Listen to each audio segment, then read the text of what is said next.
Perkenalkan, nama saya Riandita Ratna Puspita. Saya mahasiswa alih jenjang S1 Keperawatan Universitas Harapan Bangsa.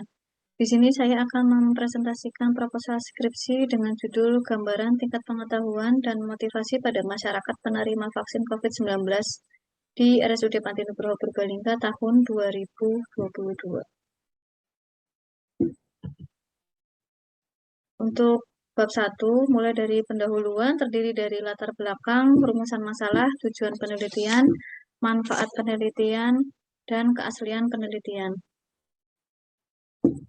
Untuk latar belakang, pandemi coronavirus disease 2019 atau COVID-19 ditetapkan oleh pemerintah sebagai bencana non-alam. Sampai dengan tanggal 30 April 2022, di Indonesia terkonfirmasi sebanyak 6.046.796 kasus positif dan tercatat sejumlah 156.257 orang meninggal. Untuk infeksinya dapat meningkat menjadi bronkitis dan pneumonia yang menyebabkan gejala seperti demam tinggi bila pasien mengidap pneumonia, batuk dengan lendir, sesak napas, dan nyeri dada atau sesak saat bernapas dan batuk pilek. Infeksi coronavirus ini menimbulkan sistem kekebalan tubuh yang lemah terhadap virus ini sehingga dapat terjadi reinfeksi. Untuk pemberian vaksin sangat dibutuhkan dalam mengakhiri pandemi. Vaksinasi ini diharapkan dapat menurunkan angka morbiditas dan juga diharapkan meningkatkan derajat kesehatan masyarakat. Untuk jenis vaksin COVID-19 yang digunakan di Indonesia yaitu vaksin dari PT Bio Farma, AstraZeneca, Sinopharm, Moderna, Pfizer, Sinovac maupun Novavax. Ini berdasarkan keputusan Menteri Kesehatan RI nomor H.01.07/12758 tahun 2020 yang dikeluarkan pada 28 Desember 2020. Pengetahuan masyarakat tentang COVID-19 dan vaksin dapat mendukung keberhasilan program penanganan penyakit ini. Untuk cakupan vaksinasi di Indonesia di awal program ini belum maksimal karena masih baru dan beberapa masyarakat menolak untuk divaksin karena alasan khawatir terhadap keamanan dan keefektifan vaksin. Kemudian ketidakpercayaan terhadap vaksin juga mempersoalkan tentang kehalalan vaksin. Berdasarkan hasil survei penerimaan vaksin yang telah dilakukan oleh Kementerian Kesehatan, ITAGI, UNICEF, dan WHO, yaitu sebesar 30% tidak yakin terhadap keamanan, 22% tidak yakin efektif, 13% tidak percaya vaksin, 12% takut efek samping, dan 8% keyakinan agama. Selain pengetahuan tentang vaksin COVID-19, motivasi masyarakat juga akan berpengaruh terhadap keberhasilan program vaksinasi. Masyarakat yang menyadari tentang pentingnya vaksin untuk mencegah terpapar virus COVID-19 tentunya akan termotivasi untuk menerima vaksin tersebut.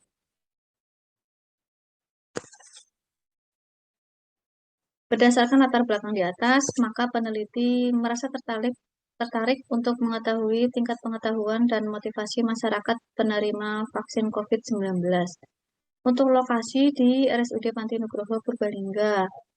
Penelitian ini berjudul Gambaran Tingkat Pengetahuan dan Motivasi pada Masyarakat Penerima Vaksin COVID-19 di RSUD Panti Nugroho Purbalingga tahun 2022. Untuk rumusan masalah, bagaimana gambaran tingkat pengetahuan dan motivasi pada masyarakat penerima vaksin COVID-19 di RSUD Panti Nugroho Purbalingga tahun 2022. Tujuan penelitian ini ada tujuan umum dan tujuan khusus.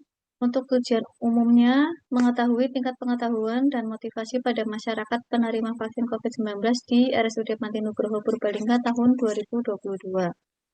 Untuk tujuan khususnya yaitu untuk mengetahui karakteristik dari umur, jenis kelamin, pendidikan, pekerjaan, dan sumber informasi tentang vaksin COVID-19, Kemudian untuk mengetahui tingkat pengetahuan masyarakat penerima vaksin COVID-19 dan motivasi masyarakat penerima vaksin COVID-19. Untuk manfaat penelitian, itu ada manfaat teoritis dan manfaat praktis. Untuk manfaat teoritis adalah diharapkan dapat memberi manfaat bagi ilmu pengetahuan tentang vaksin COVID-19 dan menambah referensi bagi mahasiswa untuk penelitian selanjutnya. Sedangkan manfaat praktisnya yaitu untuk menambah pengetahuan bagi penulis, kemudian memberikan informasi kepada masyarakat, dan menambah pengetahuan bagi perawat dalam memberikan edukasi ke masyarakat. Untuk keaslian penelitian ini, yang pertama, penelitian terdahulu yaitu Stefani Veronica Purba tahun 2021 yang berjudul Tingkat Pengetahuan Masyarakat tentang COVID-19 di Lingkungan 3 Kelurahan Pedagangan 3. Untuk persamaannya, yaitu meneliti variabel tingkat pengetahuan dengan pendekatan cross-seksional. Perbedaan penelitian ini yaitu ada penambahan variabel motivasi dan pengetahuan tentang vaksinasi COVID-19 dengan teknik pengambilan sampel random sampling. Kemudian yang kedua, peneliti Miswatul Abidah, Nazilul Masroi, Sunahrawi tahun 2021 dengan judul Analisis Tingkat Pengetahuan dan Kesiapan Vaksinasi COVID-19 Warga Desa Telogorejo. Persamaannya yaitu mengukur tingkat pengetahuan tentang vaksinasi COVID-19. Perbedaannya pada metode penelitian yaitu penelitian kuantitatif. Untuk yang ketiga, yaitu peneliti Madda Yunarta tahun 2021 dengan judul Hubungan Sikap dan Motivasi Masyarakat terhadap Perilaku Pencegahan COVID-19 di Wilayah Kerja Puskesmas Kasangkudak. Persamaannya yaitu pada variabel motivasi dan rancangan penelitian cross-seksional. Untuk perbedaannya pada metode penelitian yaitu model penelitian deskripsi, sedangkan pada penelitian ini adalah korelasi. Yang keempat, Elistiana tahun 2021 dengan judul Gambaran Persepsi Masyarakat terhadap Vaksin COVID-19. Untuk persamaannya adalah meneliti masyarakat mengenai vaksin COVID-19.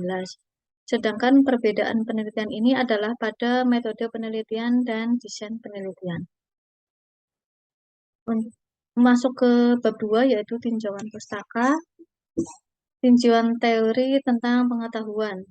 Definisi pengetahuan yaitu berasal dari kata tahu dalam Kamus Besar Bahasa Indonesia. Kata tahu memiliki arti antara lain mengerti sesudah melihat, menyaksikan, mengalami, dan sebagainya, mengenal, dan mengerti.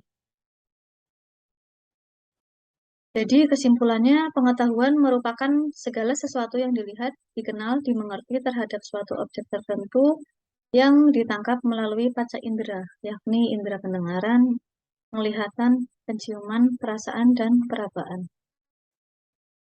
Untuk tingkat pengetahuan, menurut Noto Atmojo 2012 mempunyai 6 tingkatan yaitu tahu, memahami, aplikasi, analisis, sintesis, dan evaluasi.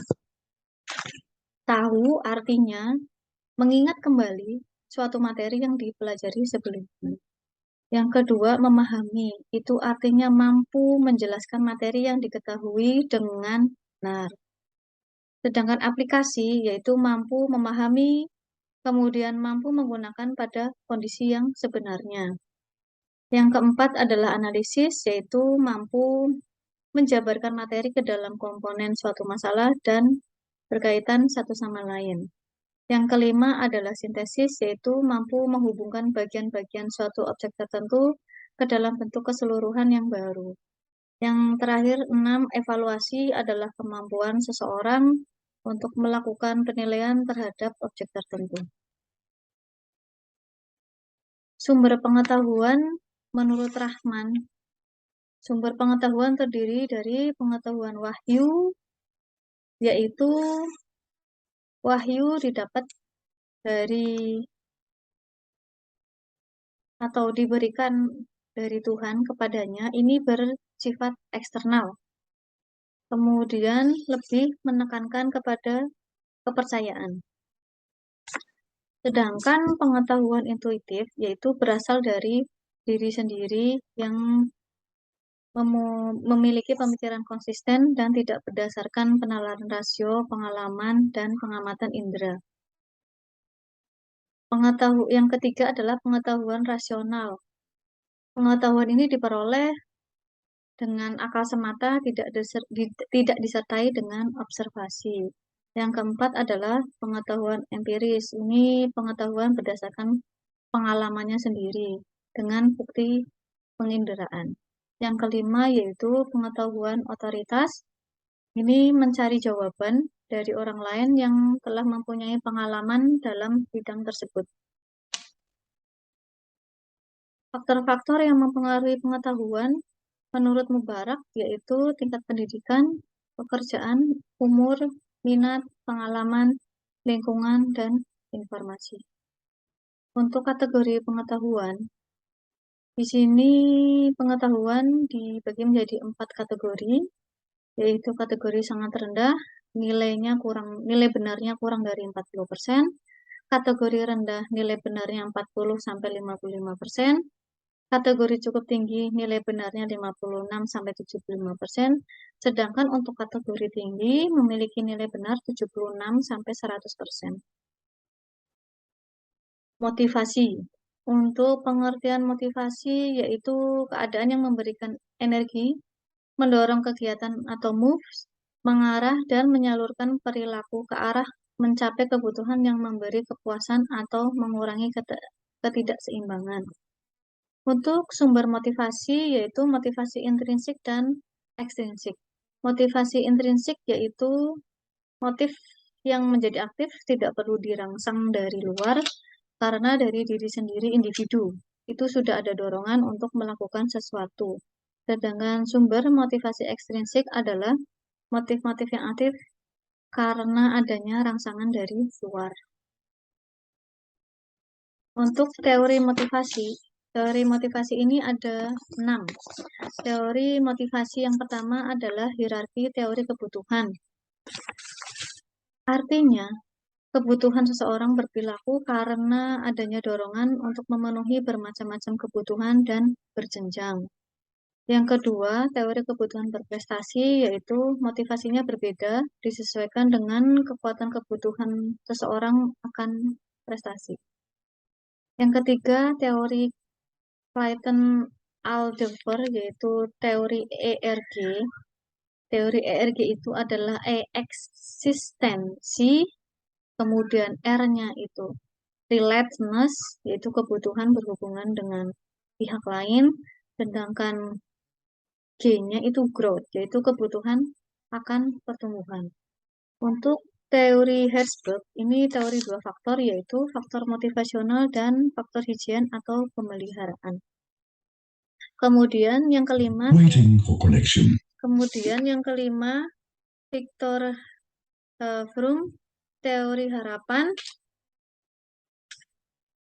Teori harapan yaitu motivasi merupakan akibat suatu hasil dan dari ingin yang dicapai. Kemudian untuk teori penguatan dan motivasi perilaku cenderung untuk mengulangi perilaku yang menguntungkan diri sendiri yang mengakibatkan kerugian. Kategori motivasi menurut Irwanto yaitu dalam 3 tingkatan, motivasi kuat, sedang, dan lemah. Untuk motivasi kuat itu memiliki harapan yang positif dan keyakinan tinggi.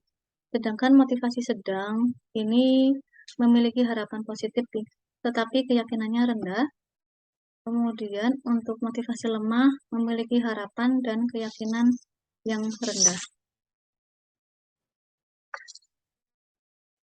Vaksin COVID-19 berdasarkan keputusan Presiden nomor 12 tahun 2020 tentang penetapan bencana non-alam penyebaran coronavirus disease 2019 atau COVID-19 sebagai bencana nasional.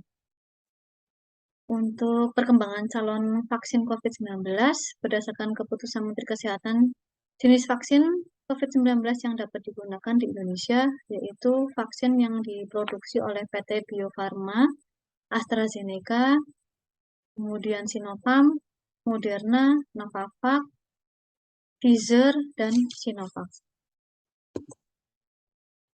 Berdasarkan Peraturan Kepala Badan POM Nomor 16 Tahun 2015 tentang tata laksana dan penilaian obat pengembangan baru, vaksin sebagai produk biologi harus melalui proses pengembangan sebelum dipasarkan, yaitu konsep pengembangan vaksin, pengembangan zat aktif, proses pembuatan calon vaksin, metode analisis, dan pengujian non-klinik sampai dengan uji klinik. Uji klinis calon vaksin COVID-19 pada tahapan pengembangan vaksin terdapat uji praklinis dan 3 fase uji klinis yang harus dilakukan sebelum dapat diedarkan. Untuk keseluruhan tahapnya ini seringkali memakan waktu bertahun-tahun. Sehingga untuk mempercepat, maka membutuhkan dukungan dari beberapa faktor, antara lain penggunaan teknologi, pengerjaan beberapa tahap secara simultan, serta adanya sumber daya dan atensi yang melimpah akibat pandemi. Jenis-jenis vaksin COVID-19 yang pertama yaitu AstraZeneca. Ini dosis vaksinnya yaitu 0,22 mili atau 0,5 mili yang diberikan dengan 2 tahap. Untuk tahap kedua dilakukan 28 hari setelah vaksin tahap pertama. Ini juga diinjeksikan melalui otot, biasanya di lengan bagian atas. Untuk efek sampingnya itu yang umumnya ada nyeri, kemudian ada gatal atau memar di area suntikan, merasa lelah, demam, sakit kepala, hingga nyeri otot. Dan efek samping yang jarang terjadi yaitu seperti nyeri perut, kemudian pembesaran kelenjar getah bening, maupun keringat berlebihan. Vaksin yang kedua adalah Sinopharm, vaksin yang diproduksi oleh Sinopharm. Ini dosis vaksinnya yaitu 4 mikrogram atau 8 mikrogram yang diberikan juga dengan 2 tahap. Untuk tahap kedua dilakukan 21 hari setelah vaksin tahap pertama. Moderna. Untuk Moderna ini vaksin yang telah diizinkan oleh FDA untuk penggunaan darurat dalam mencegah COVID-19. Dosisnya yaitu 100 mikrogram yang diberikan dengan 2 tahap. Untuk tahap kedua dilakukan 28 hari setelah vaksinasi tahap pertama. Untuk efek sampingnya yaitu nyeri area suntikan sampai bengkak, kemerahan, kemudian bisa membuat kelelahan, sakit kepala, hingga demam. Vaksin yang keempat yaitu Novavax. Vaksin ini dosisnya yaitu 5 mikrogram atau 25 mikrogram yang diberikan dengan 2 tahap juga. Dan tahap kedua ini dilakukan 21 hari setelah vaksinasi tahap pertama. Yang kelima yaitu Pfizer. Ini telah melewati uji klinik tahap 3. Dan dosis vaksinnya ini yaitu 30 mikrogram yang diberikan dengan 2 tahap. Untuk tahap kedua dilakukan 21 hari setelah vaksin tahap pertama. Kemudian Sinovac ini juga telah dilakukan uji klinis fase 3. Ini mirip dengan vaksin yang tidak aktif lainnya, CoronaVac stabil pada penyimpanan 4 derajat Celcius. Untuk dosisnya yaitu 3 mikrogram atau 6 mikrogram yang diberikan dalam 2 tahap. Untuk tahap yang kedua dilakukan 14 atau 28 hari setelah vaksin tahap pertama.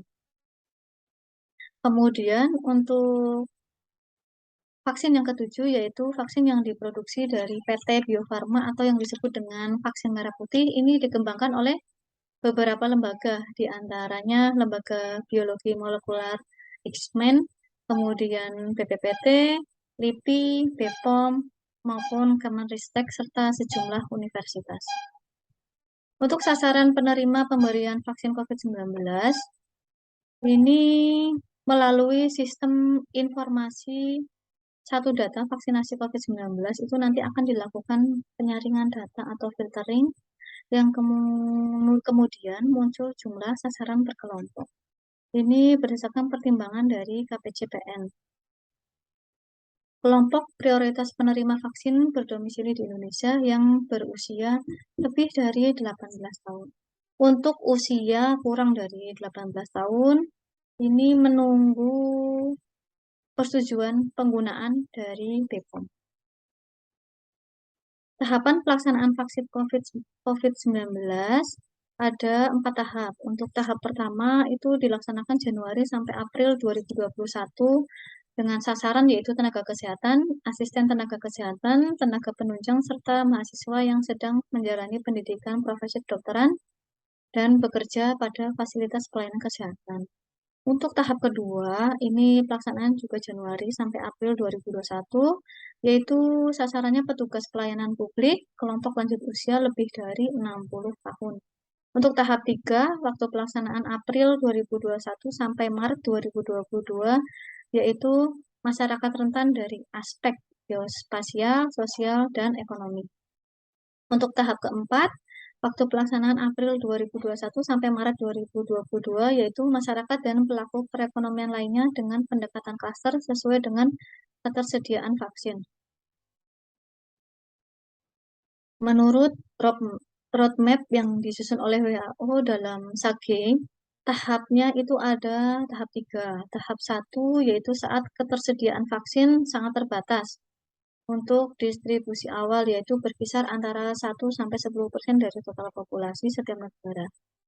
Untuk tahap 2 ini saat pasokan vaksin meningkat berkisar antara 11-20%. Untuk tahap 3 berkisar antara 21-50% dari total populasi setiap negara. Sedangkan prioritasnya menurut SAGE yaitu petugas kesehatan yang berisiko tinggi hingga sangat tinggi, kemudian kelompok dengan risiko kematian atau penyakit yang berat. Kemudian yang ketiga adalah kelompok sosial atau pekerjaan yang berisiko tinggi tertular dan menularkan infeksi karena tidak dapat melakukan jaga jarak secara efektif. Untuk manfaat dan tujuan pemberian vaksin, yaitu melindungi masyarakat dari COVID-19, memulihkan kondisi sosial dan ekonomi negara yang terkena dampak pandemi, membuat sistem kekebalan tubuh seseorang sehingga mampu mengenali dan dengan cepat melawan bakteri atau virus penyebab infeksi, kemudian mendorong terbentuknya herd immunity atau kekebalan kelompok. Untuk screening dalam pemberian vaksin COVID, yaitu berdasarkan suhu tubuh, tekanan darah, kemudian jika terdapat jawaban ya pada pertanyaan 1-13, maka vaksinasi tidak diberikan. Untuk pertanyaan nomor 14, ini untuk penderita DM tipe 2 terkontrol, jika HbA1c di bawah 58 atau 7,5% dapat diberikan vaksinasi. Sedangkan untuk pertanyaan nomor 15, ini untuk penderita HIV, tanyakan angka CD4-nya. Jika CD4 kurang dari 200 atau tidak diketahui, maka vaksinasi tidak diberikan. Kemudian jika terdapat jawaban ya pada salah satu pertanyaan nomor 16, maka vaksin ditunda sampai kondisi pasien terkontrol baik. Untuk pasien TBC dalam pengobatan dapat diberikan vaksinasi, yaitu minimal pengobatan 2 minggu. Untuk penyakit lain yang tidak disebutkan dalam format screening dapat berkonsultasi kepada dokter ahli yang merawat. Untuk kerangka teorinya, faktor-faktor yang mempengaruhi pengetahuan yaitu tingkat pengetahuan dan sumber motivasi. Untuk tingkat pengetahuan ini berdasarkan dari sumber pengetahuan. Di sini ada kategori tingkat pengetahuan yaitu tinggi, cukup, rendah, sangat rendah. Sedangkan faktor yang mempengaruhi pengetahuan yang kedua yaitu sumber motivasi. Ini ada ekstrinsik dan intrinsik. Sumber motivasi ini menimbulkan motivasi dan mempunyai kategori motivasi kuat, sedang, dan lemah. Untuk kerangka konsepnya, ini ada variabel independen 1, yaitu tingkat pengetahuan tentang vaksin COVID-19, kategori tinggi, cukup, rendah, dan sangat rendah. Sedangkan variabel independen 2, yaitu motivasi menerima vaksin COVID-19, kategorinya kuat, sedang, dan lemah. Memasuki bab 3 untuk metode penelitian, untuk jenis dan rancangan penelitian. Jenis penelitian ini adalah penelitian deskriptif. yaitu metode penelitian yang dilakukan dengan tujuan utama membuat gambaran tentang suatu keadaan secara objektif. Dan penelitian ini menggunakan pendekatan cross-seksional, yaitu variabel yang termasuk faktor resiko dan efek diobservasi sekaligus pada waktu yang sama. Untuk lokasi dan waktu penelitian ini dilaksanakan di RSUD Panti Nugroho Purbalingga pada bulan Agustus sampai dengan September 2022. Untuk populasi yaitu seluruh masyarakat penerima vaksin di RSUD Panti Nugroho rentang usia 18 sampai lebih dari 70 tahun. Untuk sampelnya yaitu sebagian yang akan diteliti yaitu wakil populasi dihitung dengan rumus Cochrane didapatkan 97 responden. Untuk teknik sampling yang digunakan adalah teknik simple random sampling, yaitu sampel dari sejumlah elemen yang dipilih secara acak di mana setiap elemen memiliki kesempatan yang sama untuk terpilih menjadi sampel. Kemudian untuk variabel penelitian yaitu tingkat pengetahuan dan motivasi penerima vaksin COVID-19. Definisi operasional variabel. Definisi operasional adalah membatasi ruang lingkup atau pengertian variabel-variabel diamati atau diteliti. Perlu sekali variabel tersebut diberi batasan. Definisi operasional ini juga bermanfaat untuk mengarahkan kepada pengukuran atau pengamatan terhadap variabel-variabel yang bersangkutan serta pengembangan instrumen. Ini menurut Noto Atmojo 2010. Untuk instrumen penelitian, jenis instrumennya yaitu angket atau kuesioner yang berisi sejumlah pertanyaan dengan jawaban apabila benar diberi 1, untuk jawaban salahnya diberi nilai 0.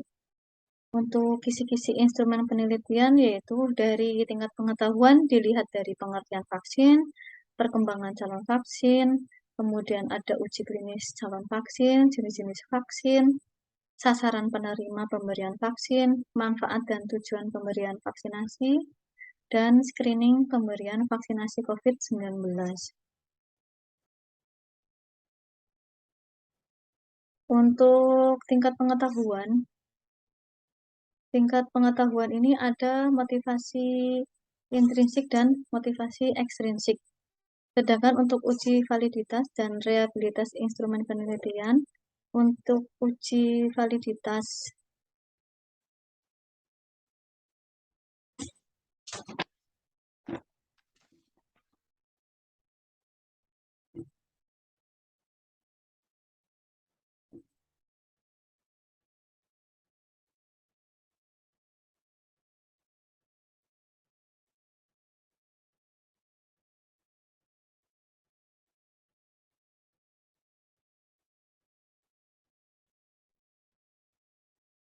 untuk uji validitas ini kita menggunakan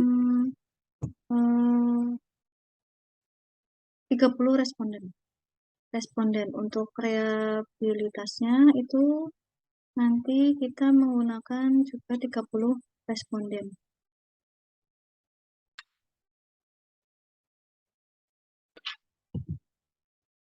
Jenis dan teknik pengumpulan data. Untuk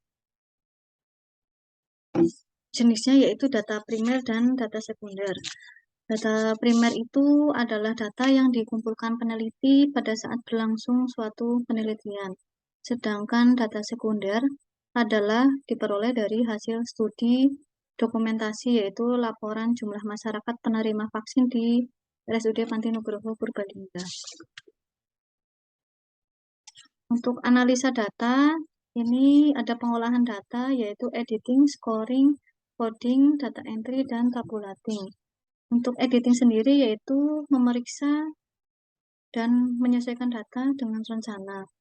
Untuk scoringnya yaitu melakukan scoring terhadap hasil jawaban responden. Sedangkan coding yaitu pemberian kode-kode pada data untuk mempermudah proses pengolahan data. Kemudian data entry yaitu kegiatan memasukkan data yang telah dikumpulkan ke dalam tabel.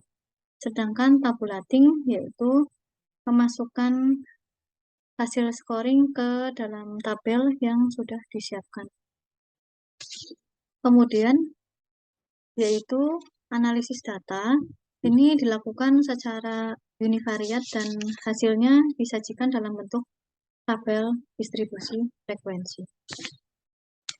Sekian presentasi dari saya. Assalamualaikum warahmatullahi wabarakatuh.